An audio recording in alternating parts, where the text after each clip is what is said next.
સુપ્રસિદ્ધ સોમનાથ મંદિર નજીક થયેલા દબાણો દૂર કરવાની કામગીરી તેજ કરવામાં આવી છે। 17 વીઘા જેટલી વિશાળ જગ્યામાં ગેરકાયદે દબાણો હટાવવાની કામગીરી શરૂ કરાઈ છે, જેથી મોટી સંખ્યામાં પોલીસ કાફલો પણ તૈનાત કરાયો। અગાઉ પણ ડિમોલિશન હાથ ધરી સફાયો કરાયો હતો। હવે સોમનાથ મરીન પોલીસ ચોકી આસપાસનો વિસ્તાર જ્યાં કામગીરી ચાલુ છે।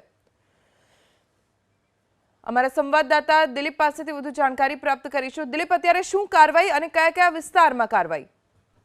વાત કરવામાં આવે તો સોમનાથ મંદિર છે તેની બિલકુલ પાછળનો જે ભાગ છે દરિયા કિનારાની સામેનો, ત્યાં વર્ષોથી દબાણો હતા। આશરે 17 વીઘા જેટલી જમીન છે જેની અંદર દબાણ કરવામાં આવ્યા હતા। મરીન પોલીસ સ્ટેશન થી લઈને સોમનાથ મંદિરના પાછળના હિસ્સા સુધી આ તમામ દબાણોને વહેલી સવારથી દૂર કરવાની કામગીરી હાથ ધરવામાં આવી છે। મોટો પોલીસ કાફલો છે તે અહીંયા પર તૈનાત કરવામાં આવ્યો છે। આની પહેલા પણ વેરાવળની અંદર મેગા ડિમોલેશન યોજાયું હતું અને વધુ એક વખત આ વિસ્તારની અંદર મેગા ડિમોલેશન યોજાયું છે। જી આભાર દિલીપ, જાણકારી આપવા માટે।